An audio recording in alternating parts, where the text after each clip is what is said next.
বাগেরহাটে হযরত খান জাহান আলী রাদিয়াল্লাহু তাআলা আনহু এর মাজার সংলগ্ন দিঘিতে কুমিরের মুখে একটি কুকুর পড়ে যাওয়ার ঘটনা নিয়ে সামাজিক যোগাযোগ মাধ্যমে ব্যাপক আলোচনা চলছে। প্রায় ১৬ সেকেন্ডের একটি ভিডিওতে দেখা যায় একটি কুকুরকে পানিতে আটকে রাখা অবস্থায় কুমিরটি ধীরে ধীরে ঘাটের দিকে এগিয়ে আসছে।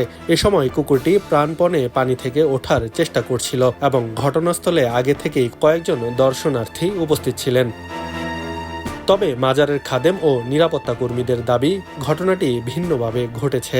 তাদের মতে গত ৮ এপ্রিল বিকেলে একটি অসুস্থ সম্ভবত পাগলা কুকুর সেখানে কয়েকজনকে কামড় দেয়। পরে মাজারের নিরাপত্তা প্রহরী ফোরকান হাওলাদার কুকুরটিকে সরানোর চেষ্টা করলে সেটি তাকে আঁচড় ও কামড় দেয়। আত্মরক্ষার্থে পা ঝাড়া দিলে কুকুরটি দিঘির পানিতে পড়ে যায়। এরপর সেখানে থাকা কুমিরটি কুকুরটিকে ধরে পানির নিচে টেনে নেয়।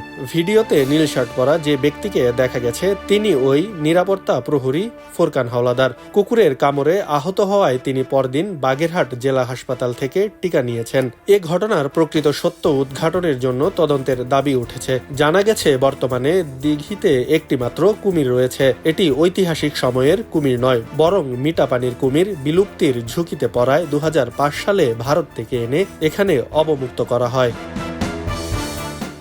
খবরের কাগজ, নিখাত, নির্ভীক, নিরপেক্ষ।